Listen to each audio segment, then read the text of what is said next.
Invite viewers to post their location and local time. The story kicks off the way all HOA stories seem to too early, too loud, and too absurd to believe. He steps out of his truck and freezes. The sharp tang of gas fills his nostrils, the kind of smell that makes even tough guys hold their breath and check for leaks. Except this wasn't a random pipe hissing. It was coming from his side yard, and when he crouches down, he sees it, a bright orange hose snaking from his gas meter right under the fence into Karen's kingdom. It was the suburban equivalent of a medieval siege tower, except this one was meant to steal fuel instead of castles. Karen, reigning queen of the HOA and self-appointed moral compass, is hosting what looks like a circus disguised as a garden party. Streamers flap, folding chairs creak, and the faint clink of wine glasses floats over. It's 10 a.m., and she's already barking about an ice sculpture shaped like a swan, because nothing screams community harmony like siphoned natural gas and a frozen bird centerpiece. He chuckles historians still argue whether that laugh is disbelief or survival instinct because she hadn't even bothered to hide it. No trench, no camouflage, just a big orange I dare you. He doesn't confront her. Why feed the beast? Instead, he plays the long game. He calls the gas company, gets the standard 2-hour window promise, and then finds a letter taped to his front door before lunch. HOA letterhead, of course, accusing him of tampering with utilities. She'd managed to flip the script in record time, painting herself as victim before anyone accused her. If gas theft were an Olympic sport, Karen would already be in the finals. That night he wedges his phone camera through a fence gap, filming her bragging about her special hookup. She laughs too loud, too smug. That laugh he thinks will be gold one day. When the gas tech shows up, he whistles low, takes photos, and installs a lock on the meter. Karen storms out demanding community sharing while he deadpans that maybe he should start using her water spigot whenever he pleases. She stomps away, muttering about selfish neighbors. At the HOA meeting, she goes full Broadway, accusing him of sabotaging her tent and demanding a bylaw for utility sharing. He waits, then plays the video. The room freezes, the silence broken only by a few stifled chuckles. Karen blushes, crimson, sputtering about context, while her credibility collapses faster than a cheap lawn chair. Still, he knows this is just round one. Karen never retreats. She reloads. Sure enough, round two arrives with delivery trucks and crates stacked like Lego blocks in Karen's driveway. String lights, kegs, a stage setup. Her next event looks more like a music festival than a neighborhood gathering. He watches from his porch, sipping coffee, shaking his head. Karen's smile says, "I've got this handled," which in Karen speak translates to illegal hookup imminent. He doesn't panic. Instead, he calls in a favor, a fire inspector buddy who loves nothing more than catching unsafe setups before they go boom. If she taps in again, call me directly, the inspector warns. And sure enough, at 10:30 that Friday night, his motion camera pings. There she is, Karen in a headlamp and puffy vest, crouched by his meter with a mystery handyman.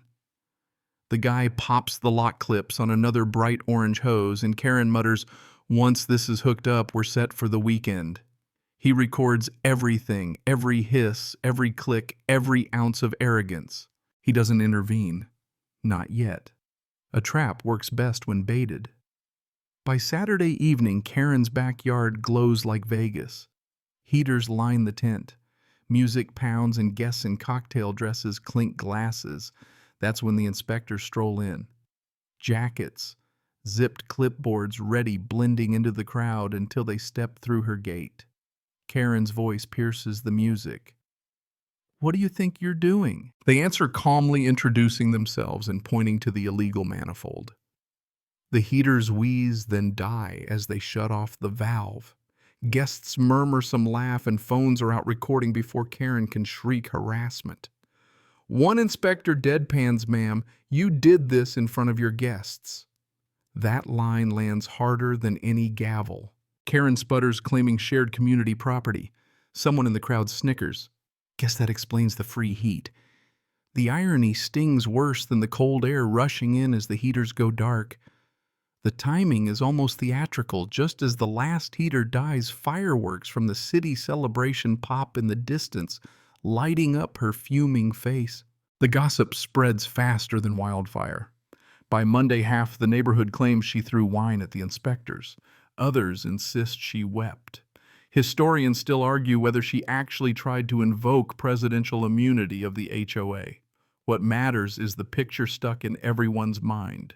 Karen Queen of the block dethroned in a freezing tent while guests muttered about her stealing gas.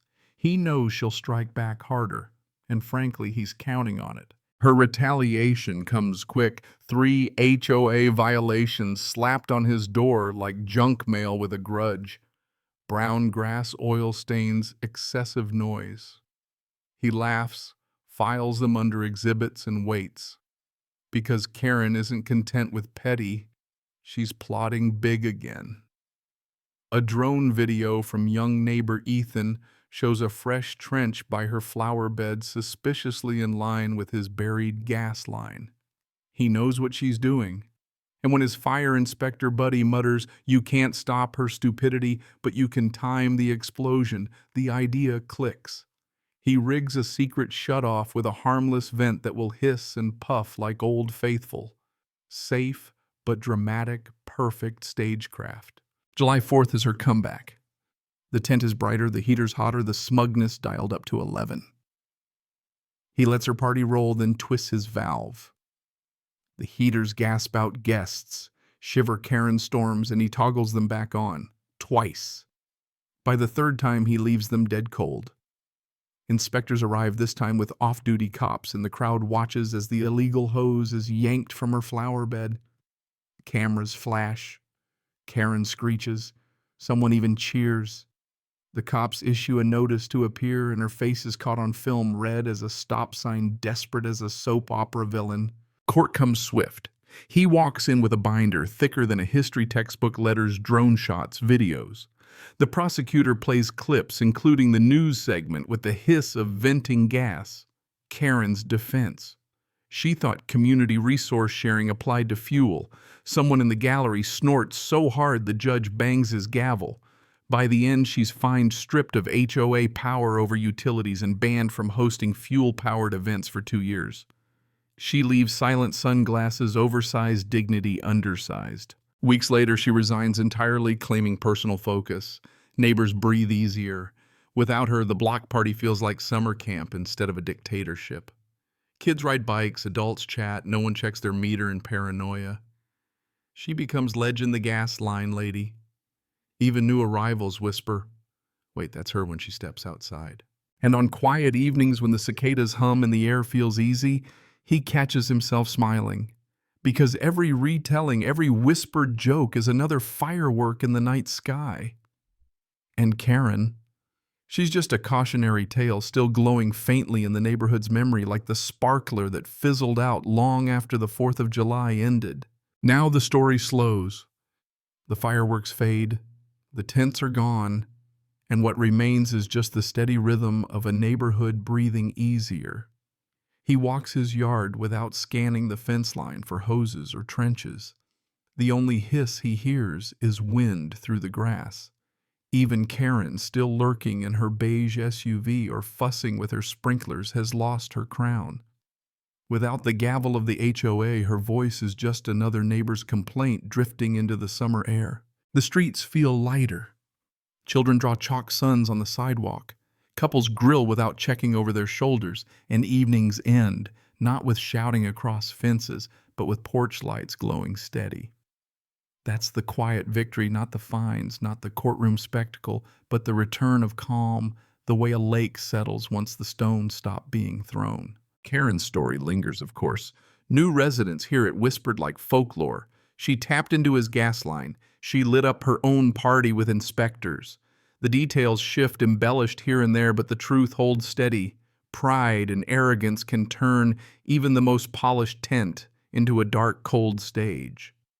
Historians still argue whether she learned anything from it or whether she simply found another mirror to admire herself in. For him, there's no need for vengeance anymore. He's already won, not through louder shouting, but through patience, documentation, and timing that was almost poetic. Justice, after all, isn't always a hammer. It's sometimes a hiss of air, a smile on a porch, a community breathing free. So let the story rest here soft in its close. The music of the party gone, the stars scattered overhead, and a neighborhood at ease. The last spark fizzles, the night grows quiet, and peace settles like a blanket.